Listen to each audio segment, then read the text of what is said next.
Ај тогаш да отвориме во првата глава.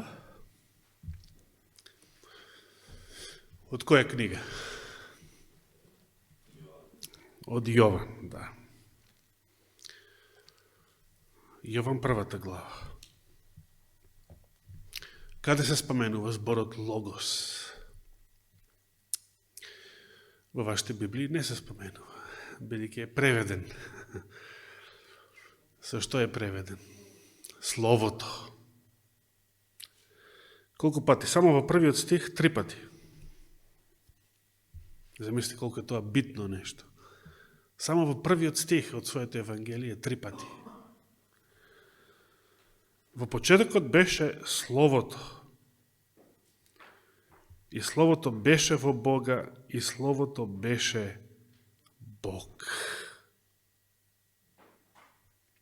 Или и Бог беше Словото.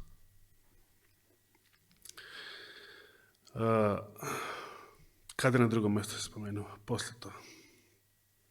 Дури 14 стих.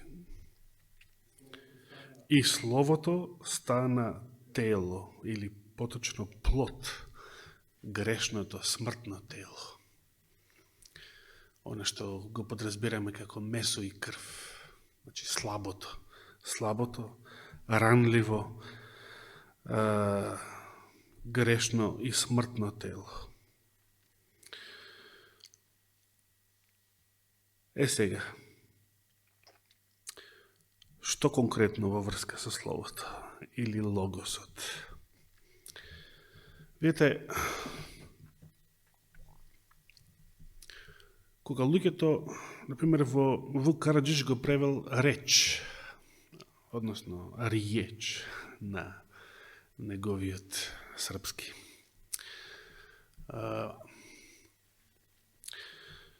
Денешната цивилизација, како да речам, која што е фокусирана само на материјалните аспекти на животот, и заради тоа е закржлавена да ги разбира духовните нешта. Не може да го разбере, кој ќе го прочита или ќе го слушне зборот слово. Тие мислат дека се работи за истата именка која што ја нарекуваме збор. Зборот. Словото не е зборот.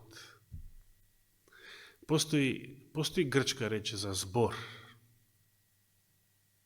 Тоа е лекси, што значи од тука потекнуваат изрази како лексикон, лексички, лексеми и така натаму. Постои именка за збор, но Христос е наречен логос, што значи нешто многу, многу повеќе. Тука имаме логика, тука имаме интелигенција, тука имаме знаење, разумот, божествениот ум, мудроста Божја од Пословици 8 глава. Сето тоа е логосот. Сето тоа постоело од вечност. И од него настанало се друго што настанало.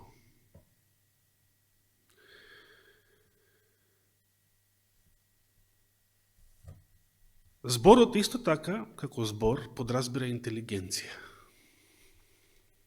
за да настане воопшто. Ние луѓето зборуваме со зборови, употребуваме зборови, употребуваме јазик, вака артикулиран јазик. Другите битија, и тие си имаат начин на комуникација, но не со јазик. Зошто е тоа така? Со ваков јазик, например. Животните комуницираат меѓу себе? Да. Но зошто не користат ваков јазик, како што ние користиме? Зошто не користат артикулирани зборови, именки, граматика, глаголи, придавки, сето тоа што сочинува еден јазик? Едноставно затоа што на животните тоа не им е потребно. Тоа не им е потребно. Па нас луѓето зашто ни е потребно?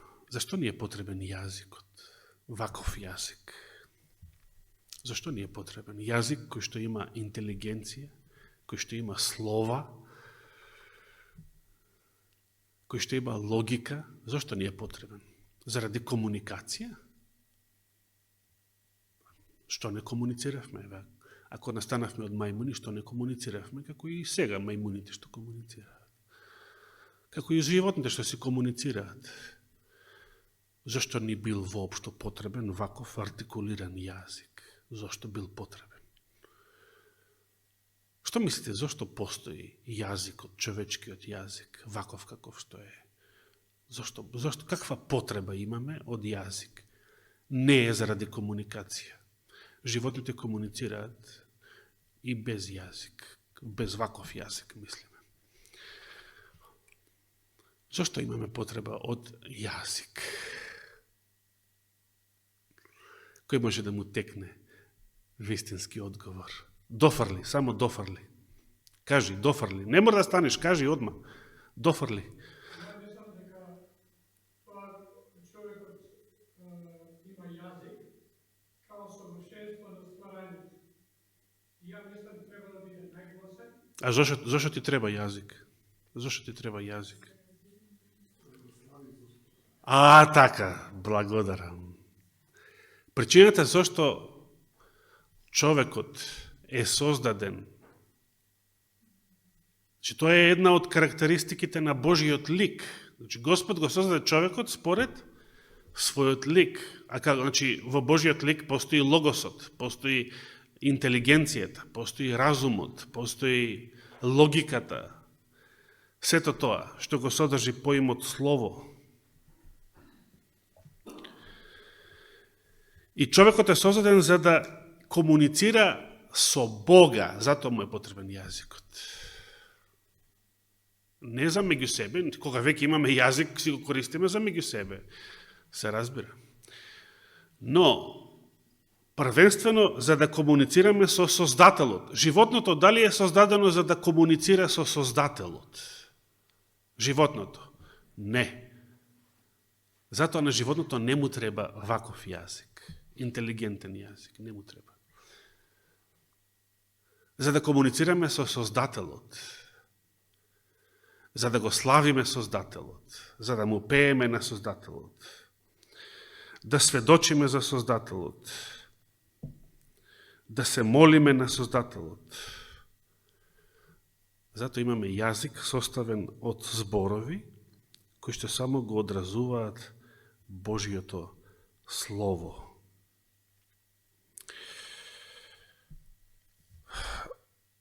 Што конкретно во врска со членот? Определен или неопределен? Да не мислиш кога јеховините сведоци се бунат, па и некои други антитринитарци,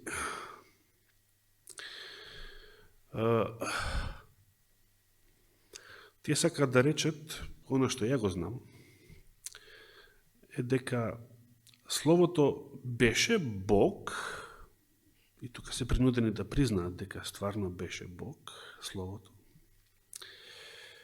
но дека тоа не е истиот Бог со оној предходно споменат кога се вели дека Словото беше во Бога. И се сака да кажат дека не е истиот Бог. И сакаат да кажат дека Исус е некој друг Бог. Наречен Бог, но не е како овој првиот, туку е нешто помало, послабо, поинфериорно од него. Со други зборови сакаат да кажат, кога би се изразиле теолошки, дека Исус, сега само они не одат толку далеку во својата логичка размисла, да ја согледаат целата последица на оно што го тврдат. Ако Исус не е истиот Бог, ако Синот не е истиот Бог како Отецот, иако се различни лица, но не се различни богови, тоа е исто како да сакаш да кажеш дека Синот не е единороден. Не е единороден, значи не е истиот Бог, истата суштина, истиот род, истиот ум, истата интелигенција, истиот дух, истото божество. Значи не е единороден, ако тврдиш дека е различен од сето тоа.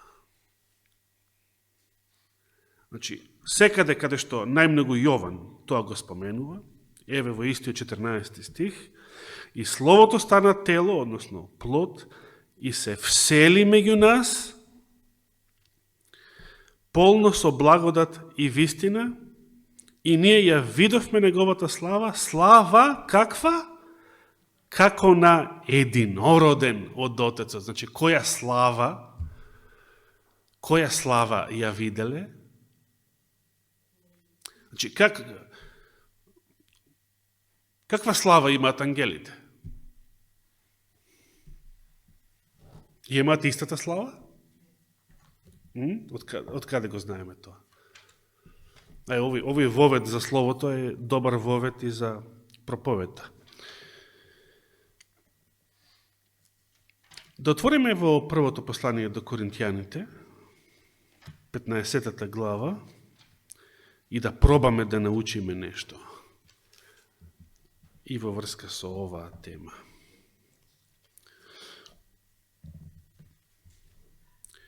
Прво Коринтијаните, 15 глава, главата што зборува за воскресението. Прво послание до Коринтијаните, 15 глава. Сега, кој ќе погоди каков стих барам во целата оваа глава, која што не е баш малечка главата, но може да ви текне. Кој стих го барам?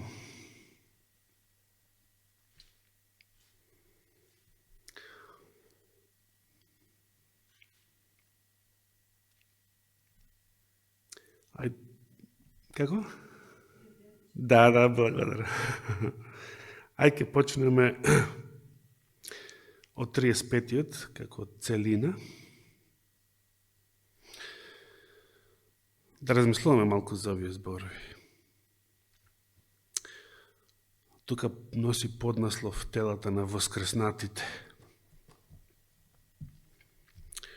Јас ке читам во ревидираниот превод, ако има некоја сериозна разлика во Константинов, слободно прекинете ме. Но ке рече некој, поставува прашање апостол Павле, како ке воскреснат мртвите и во какво тело ке дојдат? И сега, види колку актуелно прашање. Нешто напишано во средината на првиот век и ден денес е актуелно. Човештвото не се мрднало ниту 1 милиметар понапред од ова.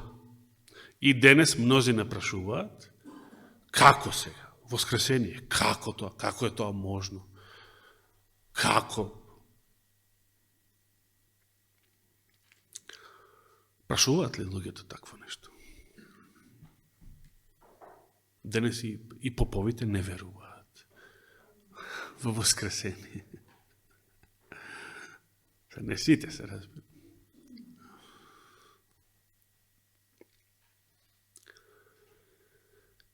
Понатаму вели апостол Павле, безумниче. Ги нарекува безумници. Тие што не веруваат во воскресението ги нарекува така.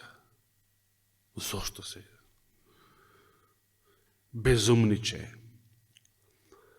Тоа што го сееш ти нема да оживее ако не умре. Што сее?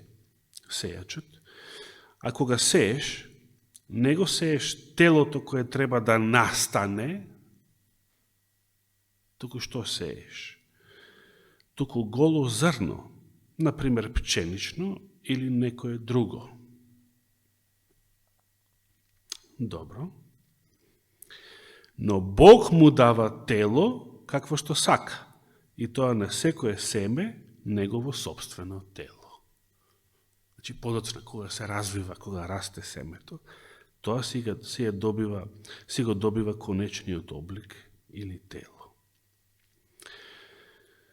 И сега прости факти. Не е секое тело исто тело. Друго е телото на човек, друго е телото на животно, друго на риба, друго на птица. Има тела небесни и тела земни. Но друг е блесокот на небесните. Блесокот вели овде. Константинов како вели? Сјајот. Друг е сјајот на небесните, а друг на земните. Друг е блесокот на сонцето, друг е блесокот на месечината. Инаков е пак над звездите, па и звезда од звезда, по сјајот се разликува. Видите, ова дори науката во 20. век го потврдила. Во последно време. Во првиот век луѓето не го знаеле ова. Они си мисли дека сите звезди имаат ист сјај. Бидејќи така можеле да ги гледаат само со голо око. Па и звезда од звезда се разликува по сјајот, односно по блесокот. И понатаму зборува за тело душевно, тело духовно. Па како на почетокот Адам стана жива душа, кога бил создаден, но последниот Адам, Христос, кога бил воскреснат животворен дух. Првиот човек е од земја, земјен, а вториот човек е кој? Господ од небото. Каков е земјениот, такви се и земјените. Или каков е земјанинот, такви сме и ние, земјаните. Каков што бил Адам, и тоа откако паднал, такви сме ние, такви се раѓаме ние. Какви се раѓаме? Кога паднале Адам и Ева, што загубиле? Кај го пишува тоа? Се сеќавате? Во Новиот Завет. Кај го пишува тоа? Римјаните? Римјаните? 3 глава? Па, сега не знам ние. Точно. Ајде го најдеме. Кој точно стих беше? Да, 23. Сите сгрешија и лишени се од славата Божја. А во Битие, што читавме, дека тогаш им се отворија очите, кога паднаа, кога сгрешија, и видоа дека се голи. Значи, нешто загубиле за пред тоа да не бидат голи. Тука апостол Павле вели што загубиле. Значи, Божјата... Во што биле облечени Адам и Ева? Во која слава? Пазете сега. Значи, не во било каква светла облека. Во ангелска слава? Не, во Божјата слава биле облечени. Што значи тоа? Кога Исус блеснал на гората на преображението, во каква слава блеснал пред учениците? Не пред сите. Само пред избраните тројца.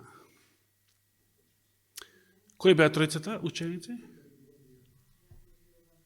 Че Јован беше едниот. Едниот од нив.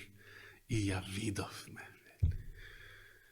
Неговата слава. Каква слава? Како единороден од Отецот. Значи, истата Божја слава ја видовме, која што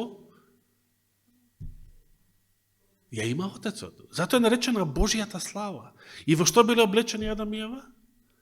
Пред да сгрешат? Во Божјата слава. Што ни покажува тоа? Значи, кога Адам и Ева биле облечени во Божјата слава пред да сгрешат, дали за нив било страшно да се сретнат со ангел? Зошто? Зашто тие биле пославни од него. Тие ја имале Божјата слава.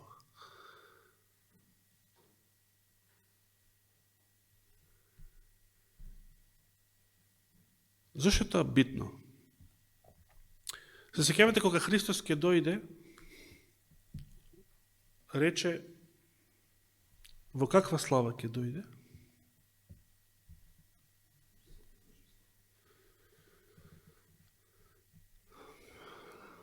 Кај го пишува тоа? Може да се подсети?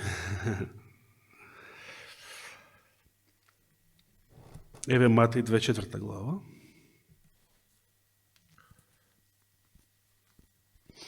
Видите, сакав само да довршам мислата таму во Коринтијаните 15:48 стих вели, значи таму застанав. Каков е земјениот, такви се и земјените, а каков е небесниот, такви се и небесните. И како што го носиме ликот на земјениот, така ќе го носиме и образот на небесниот. Значи, при воскресението на кого ќе личиме по слава нашето тело? На воскреснатиот Исус. Каков што Исус бил по воскресението и каков што е цело време од тогаш наваму до сега. А ово ви го велам, браќа, дека телото и крвта, значи ова смртното, грешното, земјеното, или месото и крвта, како што обично се вели, не може да го наследа Царството Божјо, ниту распадливоста, и веднаш кажува зошто, ниту распадливоста ја наследува нераспадливоста. Значи, при воскресението, дали ова тело ќе биде вакво исто, распадливо? Слабо, грешно, за спасените се разбира. Ќе биде нераспадливо. И тоа преобразение, што го споменавте, еве тајна ви кажувам, сите нема да се упокоиме, интересно, има некои што ќе останат живи до крајот и цело време ќе бидат живи. Има и некои досега што тоа е случај со нив. Кој бе ти? И кој друг? Замислете, постои теорија, што јас не ја верувам, но постои, дека апостол Јован е цело време жив. Сите овие 20 века. И никогаш не е умрел. Има и такви теории. Но, на страна тоа.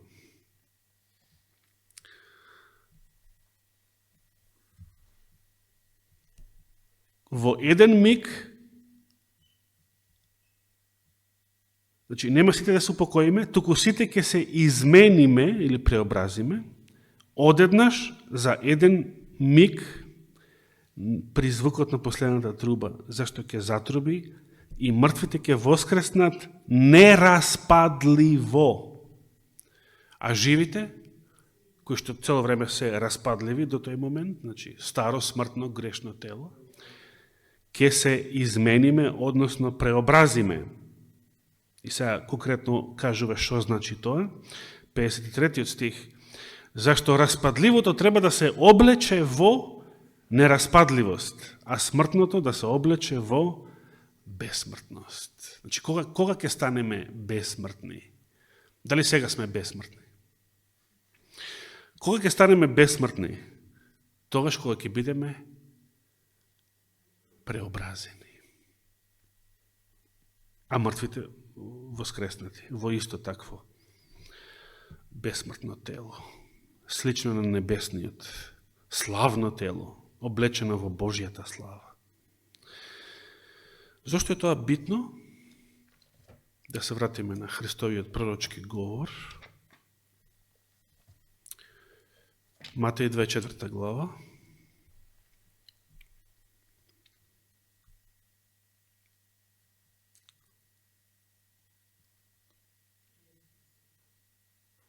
30.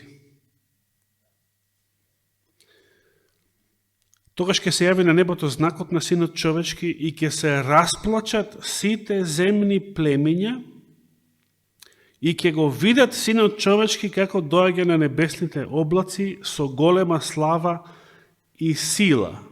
Но тука само голема слава и сила. Каде на друго место нешто посебно се кажува за ова голема слава и сила.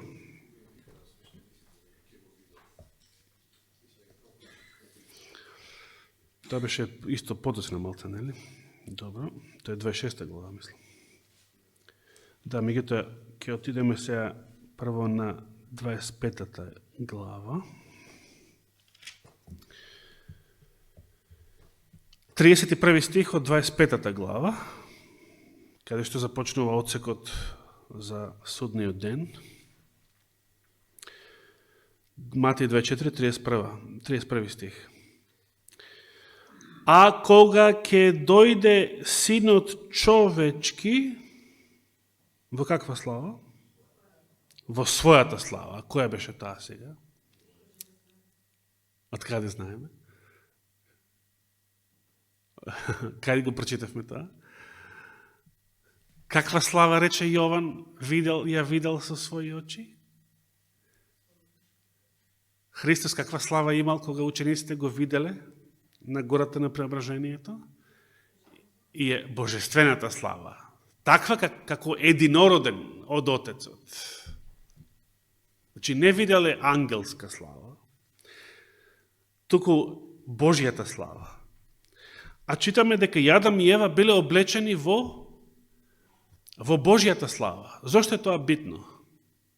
Значи, кога Христос ќе дојде повтор пат, облечен во божествената слава,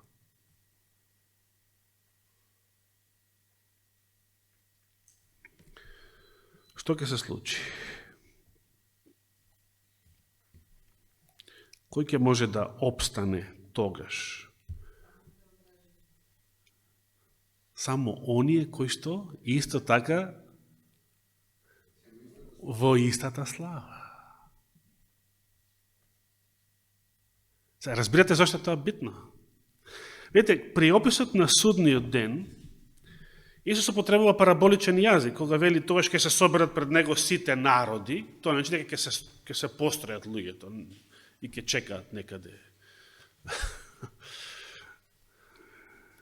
Или ќе стојат на некоја гора или на некоја рамнина сите луѓе од цел свет пред Христа. И потоа вели тој ќе ги оддели едните од другите како што овчарот ги одделува овците од козите. А како ќе бидат одвоени? Како де факто ќе бидат одвоени луѓето? Да речеме, се што се живи, да речеме имате, значи мртвите, да. Едни ќе воскреснат за слава, другите за пропас. И друго е прашањето, кога ќе воскреснат едни, кога да речеме само живите, да ги посматраме само живите. Едните се запечатени, малцинство, огромното мнозинство се жигосани. Но сите се уште живеат во вакво тело. Сите се уште живеат во вакво тело, пред да дојде Христос. Што случува кога ќе дојде Христос, кога ќе го видат сите земни племиња? Ќе го видат и запечатените, и жигосаните, цел свет. Што ќе се случи? Да. Се сеќавате ли што ви поставив прашање пред 2 саботи? Кога ние би дошле една сабота тука, мислејќи дека ќе си дојдеме на обична сабота, обично богослужение, како денес, а наместо тоа, изненадување, сцена во оваа сала, каква што ја видел пророкот Исаија во 6 глава. Визијата на Божиот престол и серафимите. И ви поставив прашање, дали ќе сакаме да влеземе воопшто тука? Дали ќе сакаме да останеме тука? Дали ќе сакаме да учествуваме тука? Или ќе бегаме? Зашто тоа беше битно прашање? Од што зависи дали ќе сакаме или ќе побегнеме? Од што зависи? Да. Каква е нашата духовна состојба во тој момент? Дали сме помирени со Бога? Дали сме очистени од гревот? Или не сме? Ако не сме, ќе избегаме, самите ќе избегаме. Никој нема да не брка. Самите ќе избегаме. И затоа вели, ќе велат на горите и планините да паднат врз нив. Зошто? За да не сокријат, имаат потреба нешто да ги сокрие од што? Од Божијата слава. Грешникот тоа не може да поднесе. Тој ангелската слава не може да поднесе, а камо ли Божијата. Но Господ ќе дојде не во ангелската, туку во Божијата слава. Иако ќе дојдат еден куп ангели, значи и едното и другото.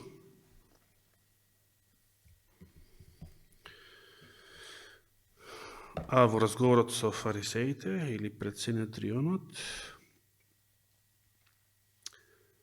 да го најдеме и тој текст.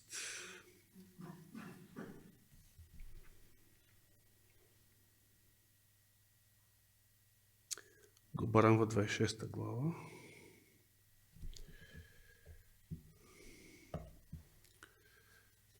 Четвртиот стих, значи 63-тиот, а првосвещеникот му рече, значи Кајафа, те заколнувам во живиот Бог да ни кажеш, ти ли се Христос, Синот Божи? Боже, не знаел. Исус му одговори, ти рече, ви велам, од сега ќе го гледате Синот човечки како седи одесно на силата и како доаѓа на небесните облаци. Но тука само десната страна, која што е символика, и тоа е символика за истата власт и истата слава. А ме интересира Марко да видиме.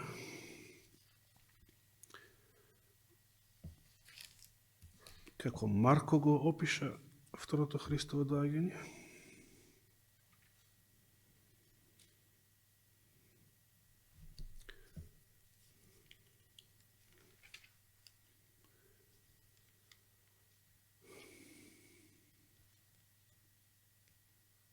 Тука нема во врска со славата. Со голема сила и слава, истото го повторува Марко 13:26. Добро.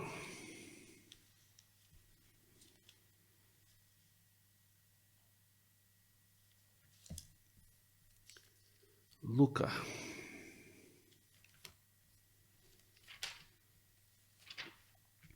Да го провериме и Лука. 21:27.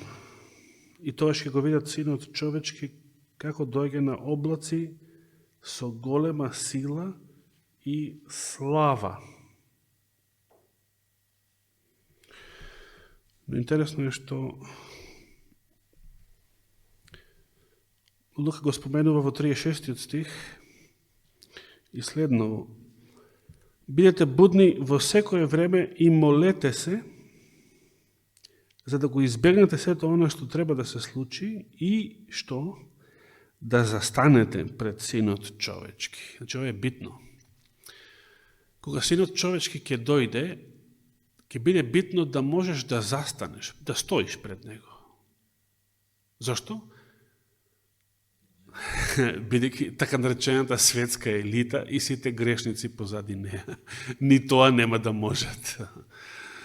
Тие ќе им се изгуби тлото под нозете. Тие нема да бидат способни да стојат. Ќе бараат да пропаднат во било која дупка, само да не го гледаат преславното лице на единствениот Господ и Спасител.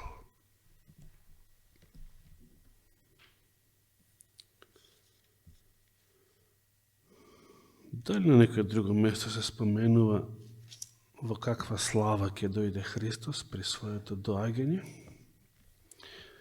може да ја консултирате и вештачката интелигенција. Чим толку ми се расфрла она со грчки поими, да видиме што знае за оваа тема.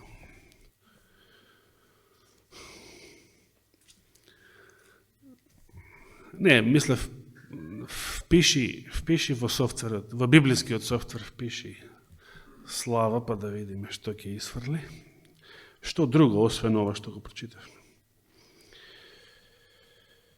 И Лука исто зборува, од сега Синот човечки ќе седи одесно на силата Божја. Добро, силата.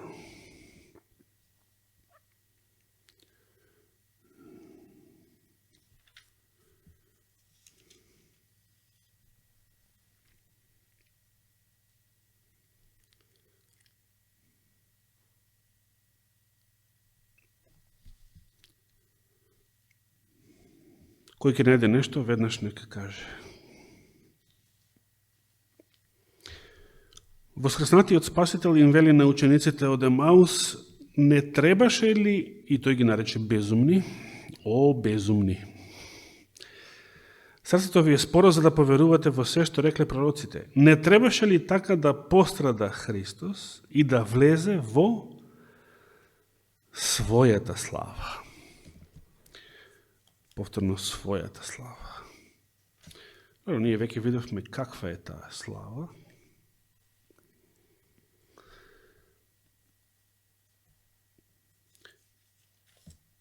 Значи, ни Лука не кажува нешто повеќе.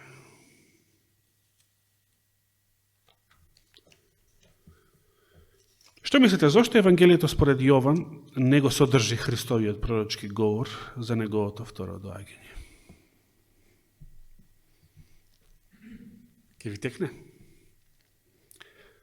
Зошто Јован во своето Евангелие не го запишал Христовиот пророчки говор за последното време и неговото доаѓање? Да, затоа што цела книга посветил на таа тема. Благодарам. Убаво? Матеј 16. Благодарам, да видиме. Што имаме тука? Тоа го барав. Знаев дека имаше ваков стих. Благодарам, Перса. Зашто Синот човечки ќе дојде во славата на својот Отец. Еве каква е неговата слава. Со ангелите своји, и тогаш ќе му даде секому според делата негови. Зошто ќе биде, што е тоа што повеќето луѓе во светот сосед, така наречената елита, нема да можат да стојат пред Синот човечки кога Господ ќе дојде, бидејќи нема да можат да ја поднесат божествената слава. Тие ни ангелска не би можеле да поднесат. Тие и нас не поднесуваат. Кога ништо не ни свети од освен по некоја килјајца. Ништо не ни свети посебно за да ги плаши луѓето околу нас. Но и така бегаат. И така бегаат, бидејќи пред да се види Божјата слава со очи, се гледа нешто друго, се гледа Божиот карактер за оние кои што го прифатиле. А камоли божествената слава. Значи, кога Исус ќе дојде,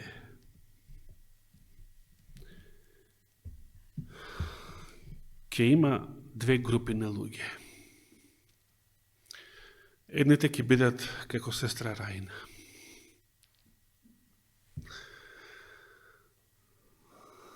од минатата сабота. Каква беше таа? Гледајте ја проповедта од минатата сабота.